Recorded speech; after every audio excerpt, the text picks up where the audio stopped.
Theory and practice, Rory, this is kind of where the rubber meets the road, where the theory that we learn in the classroom applies itself and shows itself within the counselling session. And today, storing notes. Now, we learn, I guess, a bit about storing notes when we're studying, but it can be quite different when you get out there in the real world, Rory. It can be. When I was taught note studying, I was basically taught that you had your notes like religious artifacts that you kept and you guarded literally with your very being. And, through the years, I myself taught much the same thing, to our students, Ken. We'd say that, these are very important. They're records of your clients. You need to be thinking about confidentiality, what you put into notes, how you structure notes. And in fact, if you're perhaps a newer listener to the podcast and you're interested in how you should structure notes, what you should put into notes. If you go to podcast 136, Best Practice in Taking Client Notes in Counselling, we discuss the detail and the structure of how notes should be taken. But today is really about expectations of agencies. And certainly I've worked in a number of settings, and there was only one or two settings where I actually kept my notes. I was expected to input them onto a system. One was at a college. They expected me to input them onto the college system. And one was when I worked for an EAP, an employment assistance program. And they sent me their documentation, and they said they had to send my notes into them and store them. And this is, of course, a kind of anathema, really, for therapists, in that, you don't give your notes up. But interestingly, I came across a article written by Peter Jenkins in the BACP Knowledge Archive. You can Google this, and we'll put the link in the show notes. It was written in 2017, so it's slightly older now, but it talks about expectations of organizations and how notes are stored. And of course, Peter Jenkins has written a lot of literature on counselling and the law. And it's not unusual now for agencies to input onto systems. And the reason for that is what Peter Jenkins refers to in this document as continuity of care. So most of us would be quite familiar with going to see a doctor, if one can see a doctor now in the UK. And you probably, if you're as old as me, you'd have the same doctor. Not anymore. You have different doctors. And what the first thing they do is they put a card into their keyboard, type in their password or whatever they do, and then your notes are brought up and they can see what the other practitioner's written. And this is one of the reasons that agencies, certainly people at the National Health Service and schools, are very keen for counsellors to store their notes on the system in case that counsellor can't make it, they leave, they're dismissed, they're ill, and then there's some kind of continuity of care.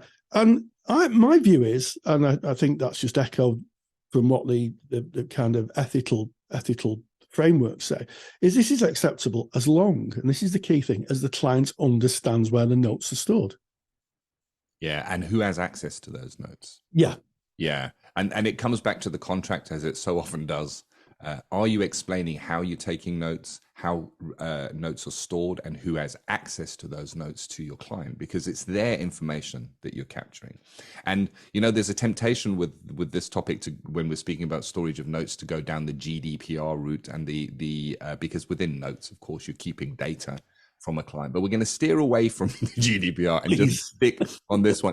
And you mentioning back when you studied, Rory, I remember that my studies, note-taking was about the split note system, how you would give a client a number and that you would keep your notes separately without any identifying information on there, so that if those notes did get out into the world, that nobody would be able to go, oh, it's that person, because it doesn't have a name on them. It just has a reference number at the top, and that those notes weren't necessarily shared.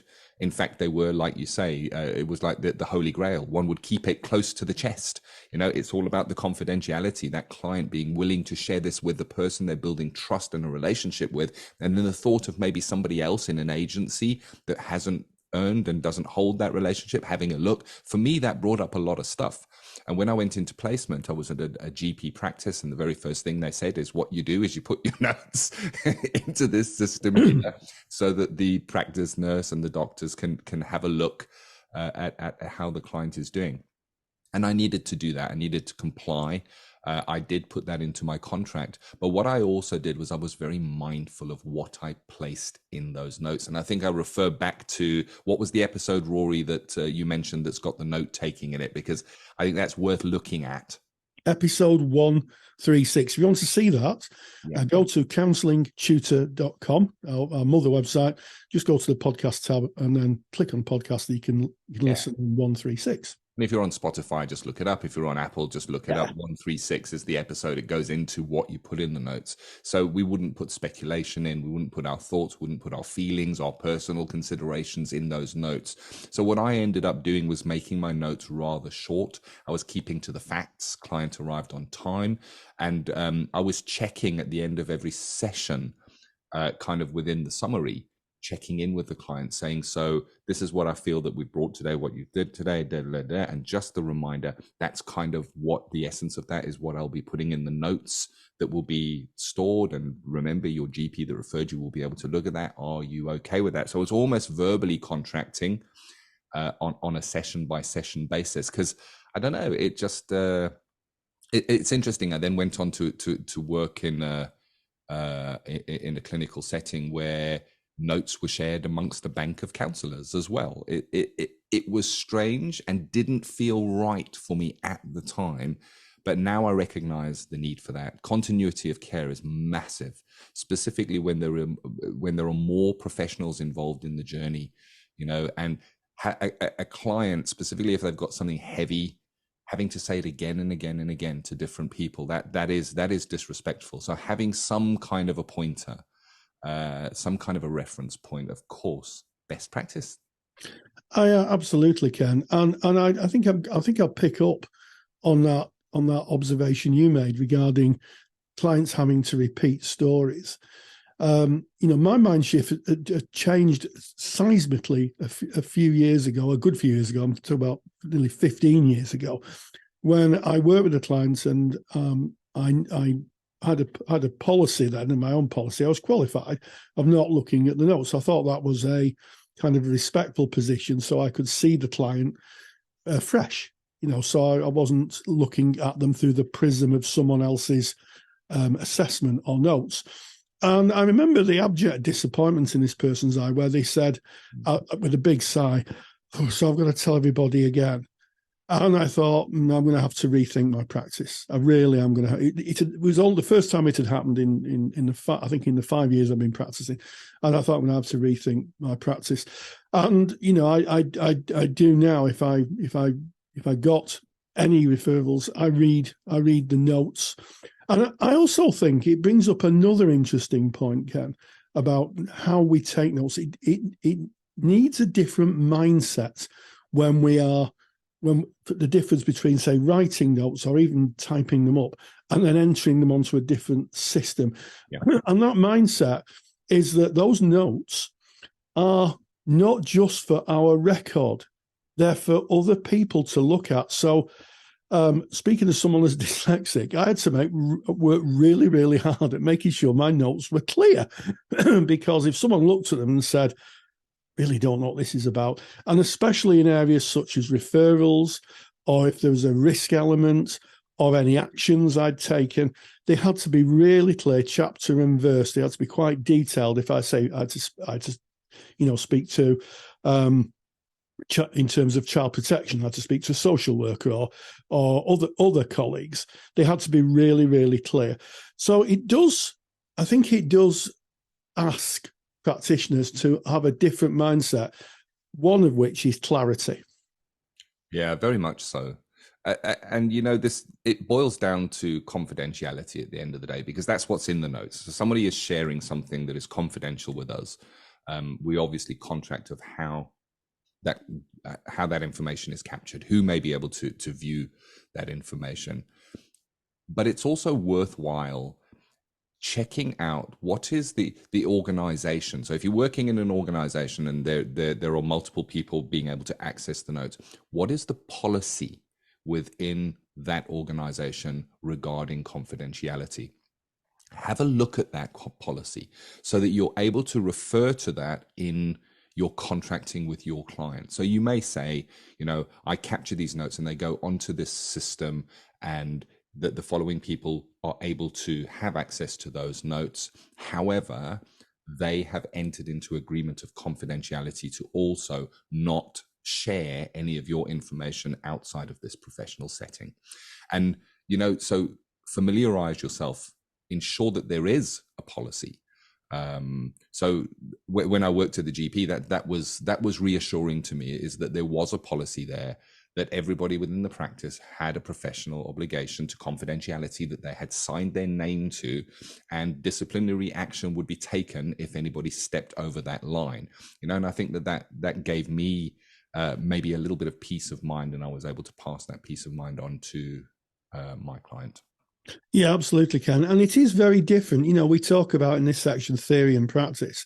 The theory you may learn in the lecture theatre or the classroom about note taking may be very different to when you actually go out into placement.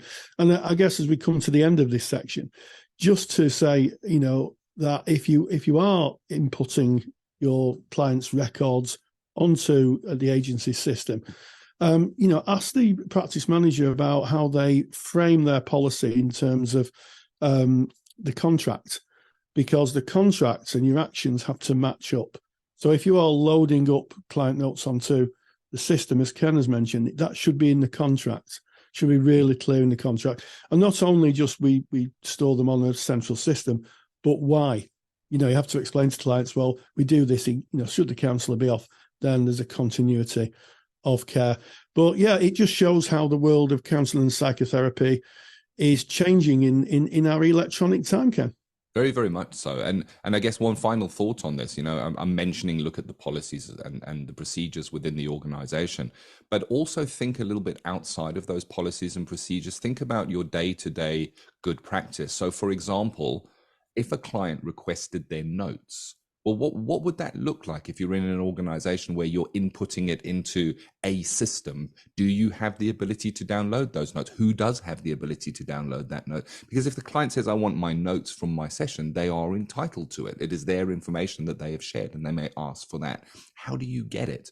I would also look at what is the data protection around my client's notes. And I think this reflects back on something we say quite often on this podcast. It doesn't matter whether you are in private practice or you are in practice within an organization. It is still your practice. You may be under somebody else's roof. You can even be working to their policies and procedures according to their contract, but it is you that is there with that client. You need to assure yourself that you're okay with those policies, procedures that underpin what you are offering. So ask those questions. Ask about the GDPR policy. Ask about if you needed to access notes, how would that work? And familiarize yourself so that if you get asked by a client, you're not caught short in a situation of, oh, well, I'll ask and get back to you. They're sharing the information with you. We have a duty of care. That information for me, and I think this is going right back to full circle to where we started, Rory. Both you and I mentioned when we first found that we had to put notes onto a separate system, there was a discomfort with that. Why? Definitely. Because the information that is given to us by a client is so precious. It is so, so precious, and we take our job seriously, and we want to keep it precious, and we want to keep it confidential. So ask the right questions that will underpin your practice, that you feel satisfied and that you're able to give those answers if your client asks.